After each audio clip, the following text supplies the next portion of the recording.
pues continuamos con Jesús Iglesias, que él es ingeniero, máster en Ciencias del Espacio y de la Tierra por el Observatorio de París y la Universidad de California en Berkeley, y máster en Desarrollo Sostenible por la EOI Business School.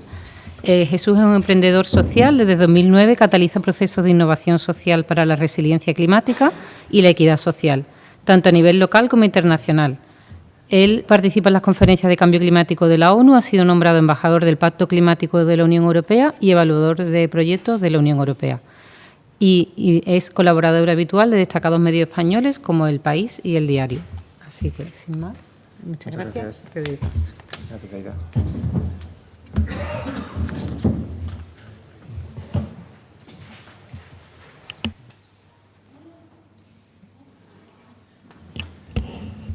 Buenos días, que me confundo de micrófono. Pues muchas gracias, Aida, y la organización. Un placer siempre estar aquí en Cruz Roja. Un placer también pues, tener como antesala a Andrés, que ya nos pone en contexto de lo que vamos a hablar. Y bueno, ahora vamos a intentar bajar al terreno ya de proyectos concretos en los que estamos desarrollando y poneros ejemplos de cómo aplicamos el estándar para el diseño, la evaluación y la mejora continua de proyectos de soluciones basadas en la naturaleza. ¿Vale? Igual que Andrés, me vais interrumpiendo o cualquier pregunta, ¿vale? Esto ya intentamos que sea dinámico. Y luego tendremos un taller práctico y ya vamos a aplicar el diseño con una herramienta que es el Canvas regenerativo para que diseñéis ya proyectos, el corazón del proyecto. Luego, obviamente, cada convocatoria tendrá sus detalles. ¿Vale? Pues bueno, yo trabajo en una empresa social, afincada en Aranda de Duero, en Burgos, que nos dedicamos a diseño, evaluación y mejora continua de soluciones basadas en naturaleza.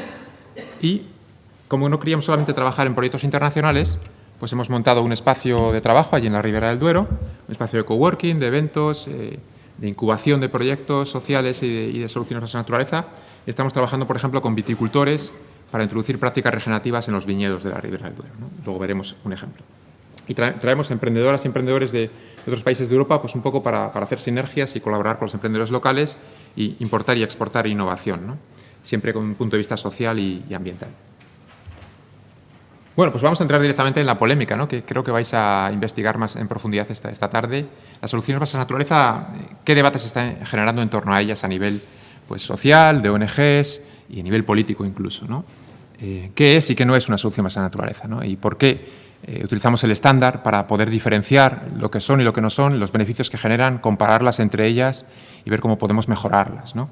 Porque muchas veces, como casi siempre, los términos se despojan de significado, se utilizan incorrectamente con fines interesados y a veces por desconocimiento, a veces por mala fe, ¿no? Pero por eso es importante tener un estándar global que haya sido aprobado por una organización como la UICN y con reconocimiento de la Comisión Europea para asegurarnos de que las cosas, si se aplican, se hacen bien, ¿no? Y si no se aplican, pues ya hay que investigar qué fuentes se han utilizado y qué metodologías, ¿no? Entonces, este informe lo investigaremos a continuación. El estándar pues, se compone de 8 criterios para determinar qué es una SBN, ¿no? Pues el primero, ya lo ha comentado Andrés, que respondan a desafíos sociales, esos 7 grandes desafíos de la humanidad en estos momentos, con sus pequeños subdesafíos, obviamente, y sus diferentes elementos transversales y demás. Al final todos están relacionados. La pérdida de biodiversidad está relacionada y se retroalimenta con el cambio climático en las dos direcciones. Menos biodiversidad, menos capacidad de adaptación al cambio climático, y más cambio climático, más pérdida de especies, ¿no? Entonces, bueno, todo va de la mano. El segundo criterio es súper importante, que el diseño de la solución tiene que estar a la escala del problema o ser relevante para la escala del problema. Es decir, nosotros, por ejemplo, no diseñamos SBNs a la escala de un edificio, no diseñamos macetas, techos verdes, tejados verdes, porque creemos que bueno, es una solución que puede dar una mejora a nivel de confort térmico en un edificio, pero no resuelve el problema del medio ambiente, o sea, el problema del cambio climático a la escala necesaria, que es una escala urbana, una escala de municipio como mínimo, y a ser posible de bioregión, de paisaje, de territorio, ¿no? A esas escalas tenemos que trabajar y yo creo que en proyectos de cooperación así lo hacéis, ¿no? Tenéis en cuenta la escala, que sea relevante por lo menos. El criterio 3, ganancia neta en biodiversidad. Todos los proyectos tienen que mejorar la biodiversidad porque ya está degradada, partimos de ese momento en el que está degradada. Entonces tenemos que identificar, mapear la biodiversidad existente y los agujeros que existen a nivel de degradación de ecosistemas, de especies que se han perdido. Hay un síndrome muy interesante que se llama el síndrome de la referencia cambiante. Es que las personas vamos pensando que la biodiversidad es lo que existe en este momento y vamos olvidando cómo la biodiversidad estaba mucho mejor en épocas pasadas, ¿no? o mucho peor, depende, ¿no?, de la industrialización y demás, pero cuando teníamos menos edad, pues no sé si recordáis, los cristales de los coches estaban inundados de mosquitos después de los viajes, ¿no?, y de insectos. Y hoy en día apenas tienes ningún insecto contra el parabrisas, ¿no? Y esto es peligroso, que nos olvidemos del pasado, de cómo estaba la biodiversidad, porque entonces no tenemos una referencia hacia donde queremos restaurar, ¿no? Entonces, tenemos que tener en cuenta una referencia adecuada, ¿no?, tanto en cambio climático como en biodiversidad. Si tomamos como referencia actual la temperatura actual, que ya estamos en 1,5 grados, sobre la época preindustrial, pues no es la referencia adecuada, ¿no?, porque ya estamos en un escenario peligroso de cambio climático. Entonces, siempre poner las referencias en su correcto lugar y espacio. El criterio número 4, viabilidad económica. Esto es muy importante en proyectos de cooperación donde los fondos suelen ser eminentemente públicos. Necesitamos involucrar al sector privado para dar una mayor sostenibilidad a largo plazo, sobre todo el sector privado local, las pequeñas y medianas empresas, que son las que generan empleo en las zonas vulnerables, tienen que participar de las soluciones basadas en naturaleza, ¿no? Las soluciones basadas en naturaleza tienen como beneficio que generan mayor calidad de vida en los espacios donde se implementan, ¿no? Y esa calidad de vida, a veces, las pequeñas y medianas empresas son capaces de capturarla y monetizarla y generarla en forma de servicios y productos, ¿no? Por ejemplo, el ecoturismo, por ejemplo, la gastronomía local de temporada y ecológica, ¿no? Entonces, es importante que generemos pequeñas empresas en torno a las SBNs, ¿no?, oportunidades económicas. El criterio número 5, gobernanza inclusiva. Bueno, esto ya lo tenéis por defecto en vuestro diseño de proyectos.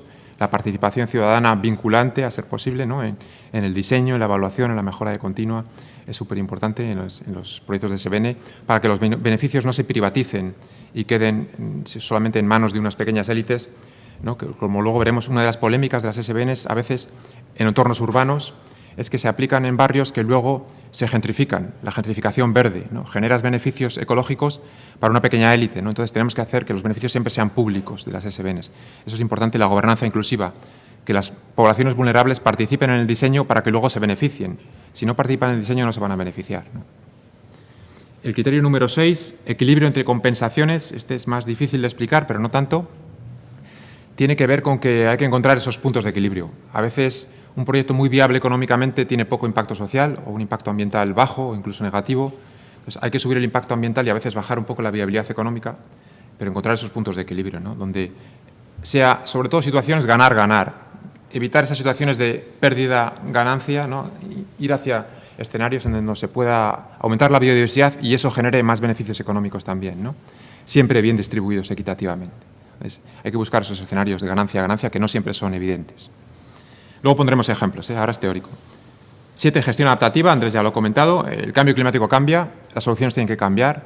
Los árboles con los que reforestamos hoy no pueden ser los que valían ayer, tienen que ser los que valdrán en el futuro, porque hay cada vez menos agua, hay cada vez más temperaturas, entonces los árboles se van muriendo también.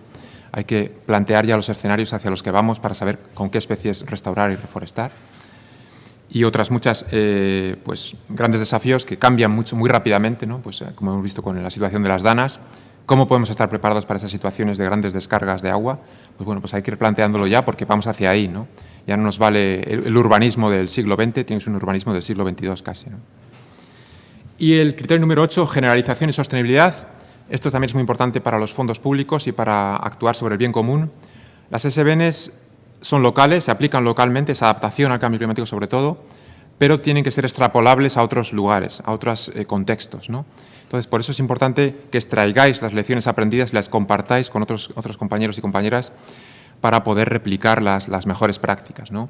Y luego que os alineéis con objetivos de desarrollo sostenible más globales, pues el plan de infraestructuras verdes, el plan de adaptación al cambio climático que cada comunidad autónoma ya tiene, los ODS a nivel de Naciones Unidas, la Ley de Restauración de la Naturaleza Europea, que alineéis los objetivos de vuestros proyectos con objetivos globales, que es lo que sabéis hacer en los marcos lógicos y demás, importante para que contribuyáis a un bien común y estéis contribuyendo a implementar esos pactos teóricos a nivel administrativo y político, que al final hay que bajarlos al terreno, ¿no? Entonces hay que estar alineados.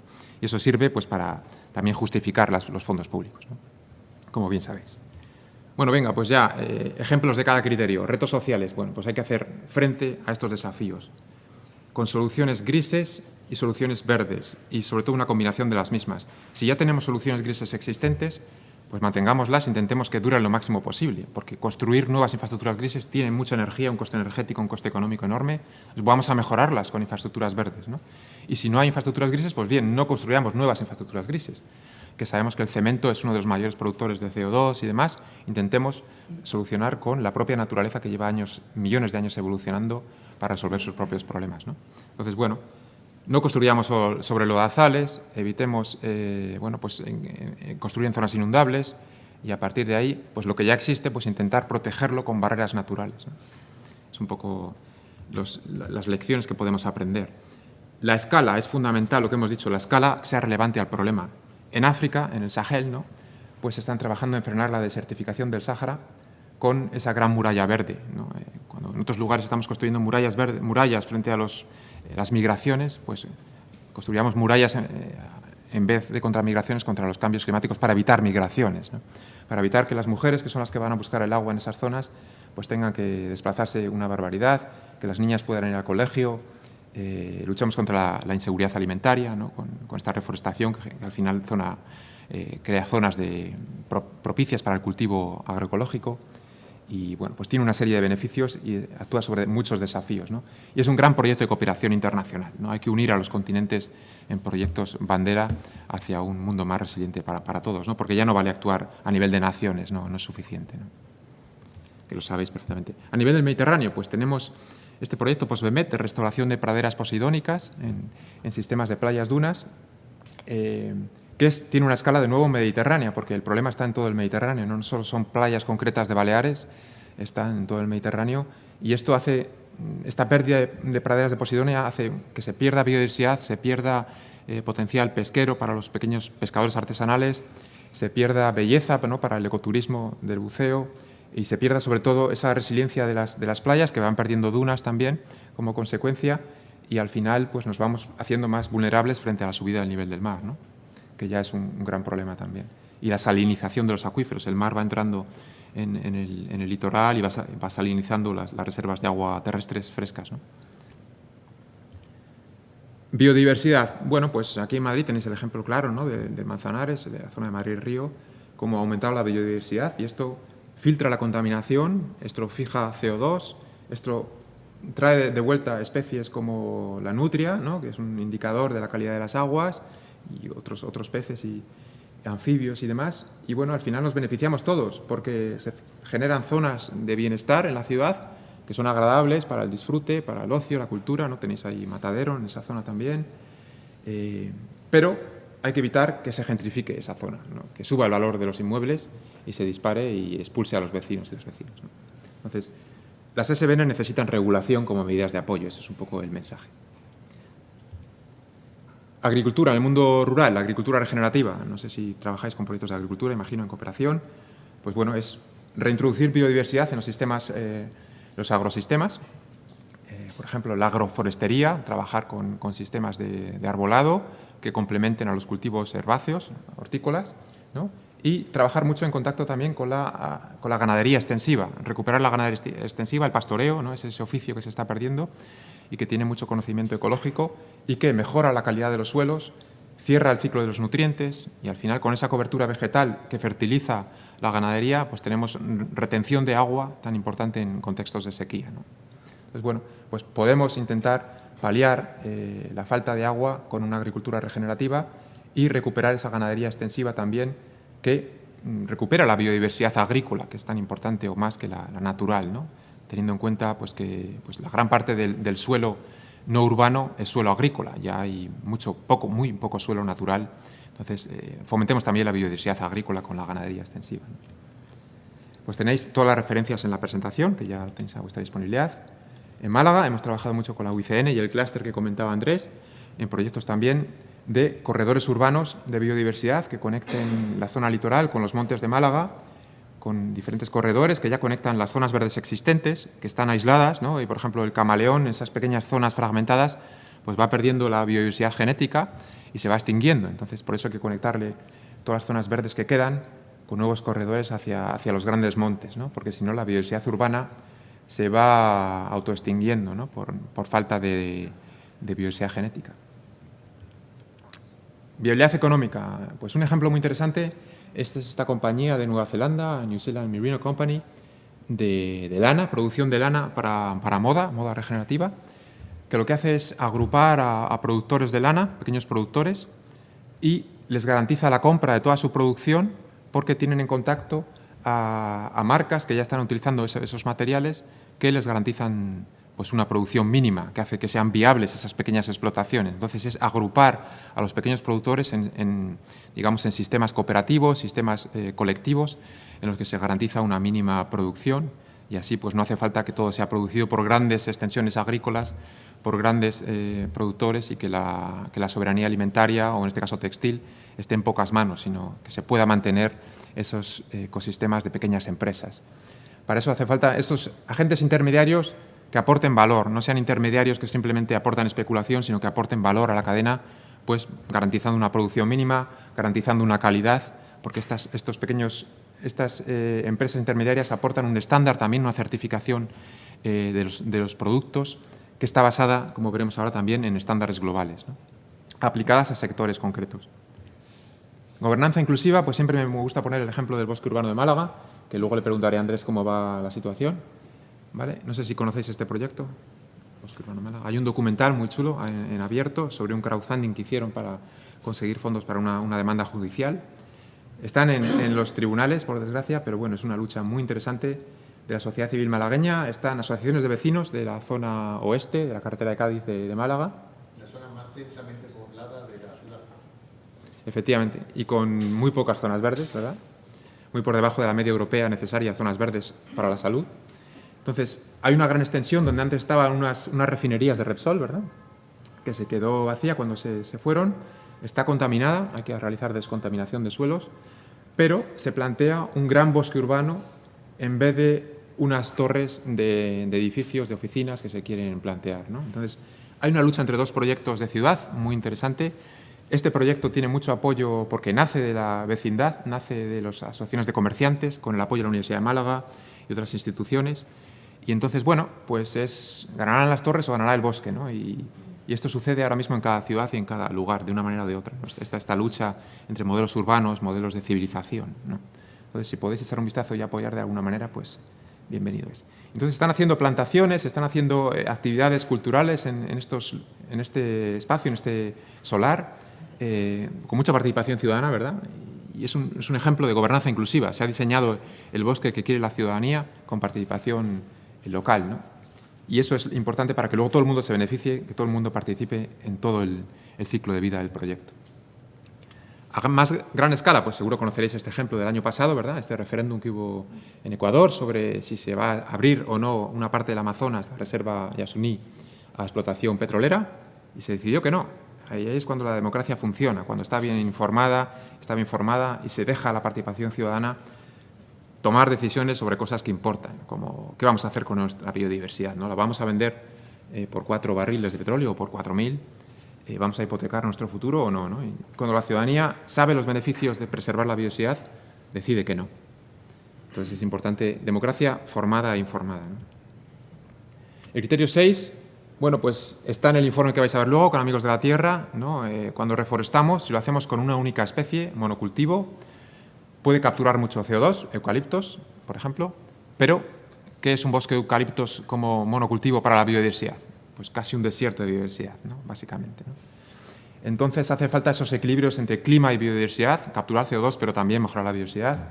Equilibrios en ganadería entre productividad, ¿no?, de la explotación agropecuaria y el bienestar animal, esas granjas industriales donde apenas pueden moverse los animales, ¿no?, y se les saca la leche pues con máquinas y demás, y se alimenta con inyecciones, pues bueno, quizás no haya mucho bienestar animal, aunque sean muy productivos, ¿no? Entonces hay que buscar equilibrios mejores. Entre lo local y lo global, hay veces que se dice, no, tienes que exportar, ¿no?, a una bodega en mi tierra, tienes que exportar todo el vino a Estados Unidos, a mercados con más poder adquisitivo para poder ser rentable. Bueno, pues igual sí, igual no, hay que buscar equilibrios, no todo sea exportación a nivel global porque dependemos de la globalización, que como sabemos cuando llega una pandemia o cuando se encalla un buque en el canal de Panamá o el canal de Suez, pues la globalización se para y todos nos echamos las manos a la cabeza que no llegan las mascarillas de China o que no llega el vino de Nueva Zelanda, ¿no?, o los kiwis de Nueva Zelanda. Entonces, bueno, hay que intentar ser rentables en lo local a ser posible, en lo regional cuando menos, ¿no?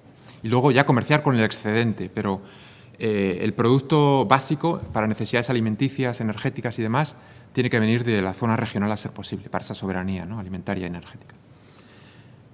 Me gusta mucho, el equilibrio entre prácticas y medición. Cuando les dices a los pequeños agricultores que midan la biodiversidad como mejora porque incorporan prácticas regenerativas, te dicen, yo no puedo medir la biodiversidad, no tengo capacidades, no puedo poner sensores, no tengo dinero, no puedo ir a observar cada 2 meses. Entonces dices, bueno, pues bien, establezcan ustedes prácticas que ya conocemos que tienen buenos resultados y no necesitarán medirlas tanto. Y cuando midamos a nivel macro, ¿no?, con proyectos municipales, proyectos regionales, donde con fondos públicos se pueden establecer sistemas de medición que no repercutan en más recursos para los pequeños productores, ¿no? Entonces, bueno, equilibrio entre prácticas y medir. Medir está muy bien, pero hay gente que no puede medir, entonces adoptemos buenas prácticas que ya sabemos que tienen resultados porque hemos hecho estudios previos y proyectos pilotos previos, y no pongamos la carga de medir la biodiversidad a aquellos que no pueden hacerlo, ¿no? En proyectos de cooperación esto será muy importante, ese equilibrio entre buenas prácticas y medición. Y precio justo y inclusividad. También en mi tierra, ¿no?, en la Ribera del Duero, pues los vinos intentan ir hacia mucha calidad y mucho precio. Entonces, bueno, ¿cuánto de inclusivo es ese producto? Un vino regenerativo que valga 50, 60, 70 euros la botella, pues ¿cuánto de inclusivo es, ¿no? Para ser rentable, a veces, yo lo sé, mi hermano tiene una bodega regenerativa y la cantidad de trabajo que eso conlleva es enorme, ¿no?, con respecto a una bodega tradicional. Entonces, bueno, eso hay que reflejarlo en el precio, porque estás aportando mucho más valor, pero eso hace que excluyas a mucha gente de beber ese vino. Entonces, bueno, pues esos equilibrios son muy complicados. Por lo menos tenerlos en cuenta. Gestión adaptativa. Pues es un ejemplo de moda regenerativa en el País Vasco. Fuimos allí a Guipúzcoa y estamos hablando con todos los actores del País Vasco para ver cómo recuperar el lino, el cáñamo, la lana como productos de textil y de moda, ¿no? Y para eso tenemos que trabajar con las escuelas de formación de agricultores, como esa que veis ahí, que conocen cómo está evolucionando el suelo agrícola, las prácticas agrícolas con el cambio climático. En Guipúzcoa ya no llueve tanto como antes y luego pues está perdiendo mucha biodiversidad. Entonces tenemos que tener en cuenta el conocimiento científico y el conocimiento ancestral, también de la gente que vive ahí hace mucho tiempo y que recuerdan que sus abuelas cardaban la lana, ¿no?, para saber un poco hacia dónde podemos ir, según la ciencia y según los conocimientos ancestrales, que son igualmente importantes, como comentaba Andrés también. Y eso nos lleva a tener una gestión muy adaptativa. No podemos hacer formaciones a los agricultores en técnicas ya desactualizadas, ni tampoco en técnicas demasiado modernas en las que necesitemos mucha tecnología que no puedan realizar esas inversiones, ¿no? Para eso, entonces, hace falta intermediarios que conozcan el terreno, agrupen el saber científico y el saber tradicional, ¿no?, para esa gestión adaptativa. Y como ejemplo de criterio número 8, pues me gusta Fiberset, es una cooperativa americana, que ahora ya está en Europa también, que lo que hace es, de nuevo, agrupar a pequeños productores y formarles en prácticas regenerativas y ayudarles a medir la mejora en biodiversidad, la mejora en la captura de CO2. Entonces, es una entidad cooperativa que ayuda a certificar esas producciones agrícolas y textiles, ¿vale?, porque los pequeños productores no pueden. Entonces, estos agentes intermediarios tipo paraguas, tipo cooperativa, son muy importantes para poder extrapolar e ir replicando en otros lugares. Entonces, han ido replicando, empezaron en California, ya están en todos los estados americanos, han introducido en Europa. Bueno, es un modelo muy interesante. A mí no me gustan las franquicias, pero los modelos como estos, abiertos, en los que ellos te dan el conocimiento y tú replicas un capítulo sin tener que pagar royalties a nadie, es muy interesante. Entre todos os apoyáis, pero nadie genera beneficios para unos pocos, que eso es lo interesante, ¿no? Y bueno, ya en proyectos en los que trabajamos en mi empresa, pues como os comentaba, el Plan Integral de Renaturalización de la Ribera del Duero, estamos trabajando con agricultores, viticultores, con la denominación de origen, las asociaciones empresariales, asociaciones de vecinos, asociaciones de agricultores, para reintroducir la biodiversidad en toda la Ribera del Duero, ¿verdad? Esto es un proyecto complejo porque hay muchos agentes, cada uno con sus intereses, y hay que intentar buscar los puntos en común. Y para eso pues, estamos generando espacios de diálogo para ir hacia dónde vamos y aprovechar las oportunidades de recursos que vienen de Europa para traer recursos al entorno local, que a veces faltan recursos para hacer esas transiciones, ¿no?, que los pequeños productores no pueden hacer. Entonces, nosotros hacemos como intermediarios, agrupamos a todos los agentes clave a nivel local y traemos recursos de fuera e intentamos encontrar esos consensos para hacer un plan de renaturalización, que la gente entienda por qué es necesario recuperar los servicios ecosistémicos en la Ribera del Duero, que hay mucho monocultivo de viñas. Y necesitamos mosaicos. La biodiversidad son mosaicos al final a nivel de territorio. Hace falta viñedos, hace falta bosques, montes, hace falta zonas urbanas, hace falta carreteras, hace falta trenes. Entonces, todo eso tiene que ser mosaicos en los que cada uno en su justa medida contribuya y haya corredores ecológicos que permitan que la biodiversidad, ¿no?, que los lobos, que los jabalíes, que los corzos vayan yendo hacia otras regiones y no se queden aislados en pequeños montes ya entre viñedos, ¿no? Entonces, bueno, es un proyecto complejo, pero es importante que tengamos la visión de territorio. Y vamos a sentarnos a ver qué territorio queremos en 2050, 2030. Y que no cada uno haga una cosita por su lado y al final el territorio quede descompensado, ¿no? Textil y moda regenerativa, decimos este estudio para cuál sería la viabilidad de recuperar el sector textil en Guipúzcoa, totalmente abandonado, como en toda España, ¿no? Antes teníamos industria textil en España, en Cataluña, en País Vasco, en muchos lugares, y se perdió todo por la globalización, se deslocalizó la producción a otros lugares y ahora nos damos cuenta que, bueno, que igual hay que recuperar ese empleo industrial de otra manera, ¿no?, con prácticas más regenerativas. Entonces, el estudio está muy bien porque aplicamos el estándar de la UICN para comparar casos de estudio, esas buenas prácticas globales del Fiberset que os hemos comentado, la empresa de Nueva Zelanda, Sekem, que os puede interesar más, es una empresa egipcia que aplica estándares para comprar productos estandarizados a pequeños productores de textil y de agricultura en Egipto, y ya están extendidos a muchos países del Medio Oriente. Entonces, les incorpora prácticas biodinámicas con formación y estándar, y luego lo mismo. Tiene una serie de objetivos de visión que comparte con sus compradores, sus grandes marcas de moda y grandes marcas agroecológicas, y así garantiza esa viabilidad económica hacia los pequeños productores y esa calidad hacia los compradores, ¿no? Y a la vez están metiendo líneas de financiación adicional para los productores, que son los créditos de carbono y los créditos de biodiversidad. Es conseguir financiación privada para fijar carbono y para mantener especies y ecosistemas. Cada vez hay más créditos voluntarios de este tipo que pueden suponer líneas de financiación adicionales para los pequeños productores que lo hacen bien. Entonces, bueno, todo este estudio está a vuestra disposición. Hicimos 39 recomendaciones para la Diputación de Guipúzcoa y las estructuramos en este diagrama que os puede interesar también: viabilidad económica en el eje horizontal y potencial de impacto social ambiental en el eje vertical. Y podéis ver cómo priorizar esas acciones en horizontes temporales también. Corto plazo sería mucha viabilidad económica, mucho impacto, lo que se llama las low hanging fruits o las frutas que cuelgan abajo, que se pueden coger sin la escalera, ¿no? Esto es lo que hay que hacer en el corto plazo: mucho impacto, poca inversión, barato. Y si te vas hacia más inversión, hacia la izquierda, hacia vuestra izquierda, pues tienes actuaciones con bastante impacto también, siempre en la cuadrante superior, pero con más inversión inicial. Entonces, bueno, en proyectos de cooperación tenéis que saber con qué recursos contáis y empezar por los de menor coste, acciones de menor coste, ¿no?, que suelen ser generalmente proteger lo que ya existe, ¿no?, intentar mejorarlo con prácticas agrícolas sencillas. Proyecto en el Mediterráneo, proyecto NatMed de soluciones basadas en el Mediterráneo para gestión del agua. Gestión de humedales, por ejemplo, ahí tenéis en Sevilla, que hubo una compañera por aquí, Mar Rocío, que estuvisteis en la planta de Sevilla, que son humedales artificiales para regenerar agua urbana residual, ¿no? En un municipio pequeño como Carrión de los Céspedes, pequeños humedales pueden regenerar el agua urbana residual, que luego se pasa o no, si hay depuradora ya existente, se pasa por la depuradora después o antes en función del humedal, ¿no? Y eso regenera el agua, que es válida no para consumo humano, pero sí para agricultura, para los olivos, que cada vez necesitan también, por desgracia, más agua, ¿no? En Italia, pues tenemos este sistema de filtrado de agua de riego, contaminada por nitritos y nitratos, por las grandes macrogranjas, ¿no?, que conoceréis también, contaminan el agua de riego y eso se filtra a los acuíferos y contamina el agua al final que bebemos todos, ¿no?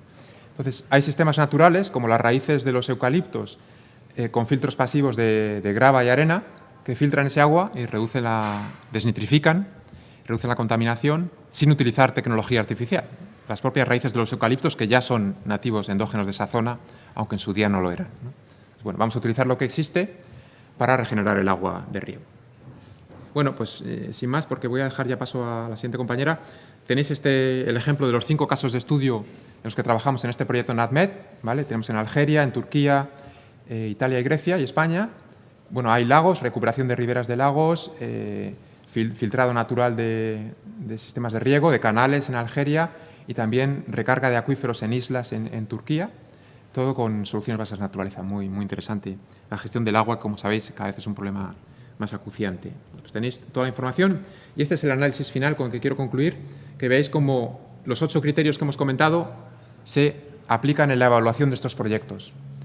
Casi todos los proyectos con fondos públicos suelen tener bastante debilidad en el criterio 4, viabilidad económica. Veis en el quesito que falta la parte de viabilidad económica porque dependen de fondos públicos y cuando se acaba el fondo público, ¿qué hacemos? No, pues hay que generar viabilidad económica en el sector privado. Las SBNs están financiadas en un 80% a nivel global por el sector público, el sector privado todavía solo es un 20%. O sea, hay que implicar a las empresas que vean el beneficio de tener agua regenerada para la agricultura, ¿vale?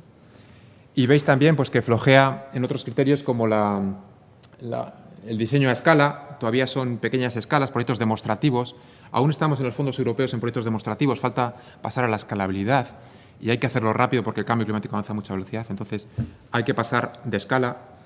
Pero luego tienen muy buenas puntuaciones en la gestión adaptativa, por ejemplo, la gobernanza inclusiva y ahí sí que es verdad que se ha hecho bastante consulta de grupos de interés, falta más participación vinculante, seguimiento a lo largo de la fase de ciclo de vida del proyecto, la implementación, pues los pequeños agricultores se desentienden, la sociedad civil aún no sabe muy bien qué es aquello del humedal natural para gestionar las aguas residuales, no saben si huele o no huele.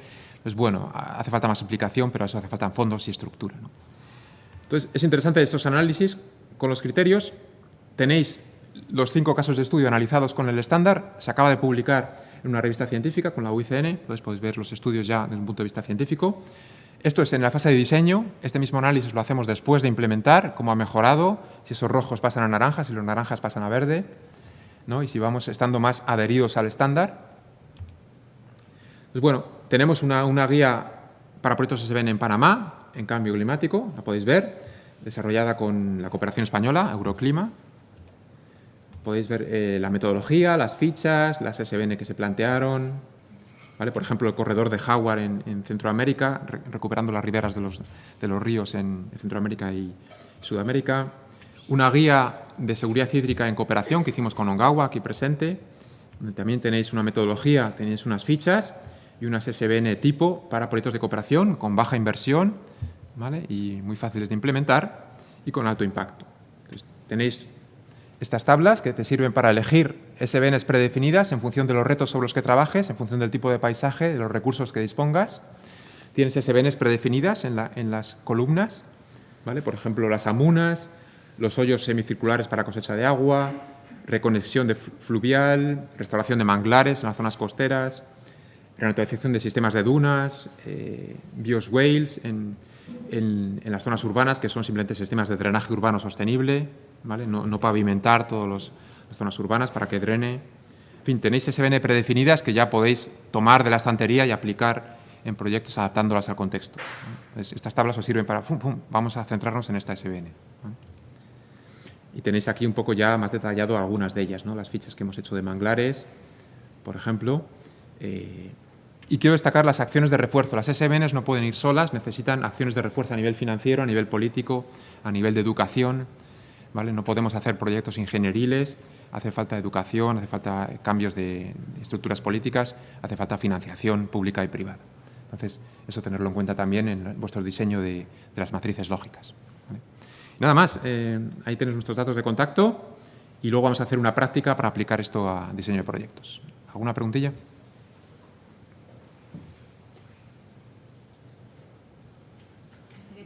Sí. Cuando has nombrado en el proyecto textil, creo que era, que podían optar como a créditos de carbono, ¿se le hacía un acompañamiento? Porque si tienen que certificarse con un estándar y demás, es una metodología que no es simple. Entonces, eso también, no sé cómo, si se le aconseja qué pasos seguir o cómo se desarrollaría eso. Sí, pues agricultura regenerativa. Ya puedes aplicar el estándar de la UICN al sector de agricultura regenerativa y luego dentro del criterio desafíos sociales, cambio climático, aplicas otro estándar que es el estándar de carbon farming o agricultura de carbono, que te asegura ese secuestro, es un secuestro permanente, hay un seguimiento, ¿no?, de ese secuestro de carbono. Entonces, hay certificado holístico de la UICN y certificado sectorial para clima y también para biodiversidad, ¿no? Os puedo pasar enlaces de diferentes certificados que existen. De momento son voluntarios, pero poco a poco irán siendo más vinculantes. ¿En el mercado de créditos de carbono? Efectivamente, mercado voluntario de créditos de carbono, es eso. ¿Eso te daría acceso, esos certificados? Sí, sí. Hay algunos que son más reconocidos que otros, depende de qué empresas y qué sectores, pero para agricultura ya hay uno bastante extendido, que es este de Carbon Farming, que es americano.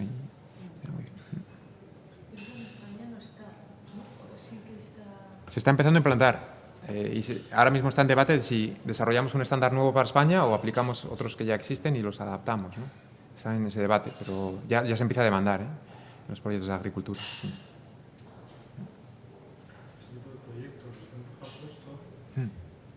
Yo creo que lo que he hecho en el ámbito de las organizaciones, ¿no?, aquí, en el ámbito de organizaciones que trabajan muy cercano con el tema de nutrición, de temas de WAS, ¿no?, de agua, saneamiento, etcétera. Yo trabajo en una organización de salud sanitaria. Me cuesta más ver algún ejemplo de este tipo de proyectos en el ámbito de salud. O sea, me puedo imaginar, pero no muy directamente.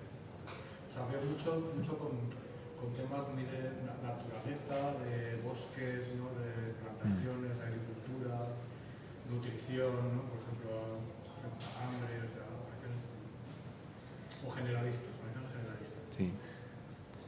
Sí, hay toda una disciplina que se llama Naturaleza para la Salud, en la que se habla de este concepto de One Health, este enfoque de la salud de la persona depende de la salud de la comunidad, depende de la salud del ecosistema, ¿no?, y la salud de la biosfera. Entonces, es un enfoque muy interesante y existen ya disciplinas, proyectos europeos, que se llama uno, por ejemplo, Nature for Health, Naturaleza para la Salud, en la que ya se están haciendo estudios científicos para ver el impacto en la salud de mejorar los ecosistemas, ¿no? Al final somos parte de los ecosistemas y la salud no depende de ellos. Te puedo pasar referencias si quieres. Sí, un ejemplo que ahora me viene a la cabeza con lo que tú estabas comentando, ¿no? Nosotros estamos ahora mismo en un proyecto de recuperación de salinas tradicionales, ¿vale? Entonces uno de los problemas que hay son los microplásticos. Entonces, claro, el tema de los microplásticos es un problema de salud, o sea, es un problema ambiental, es un problema de salud. O sea, parece ser, nos comentan ya algunos médicos del centro catalán de salud, ¿cómo se llama? Sí, salud global. Eso, salud global. Que el cáncer de hígado y tal está muy relacionado con el microplástico. Parece que ha habido. Y entonces, bueno, pues estamos aplicando el tema de CBN para la utilización en la recuperación de estas salinas tradicionales para la eliminación de microplásticos, que es uno de los temas, pues, que están ahí, ¿no? La relación directa entre SBN, producción y salud.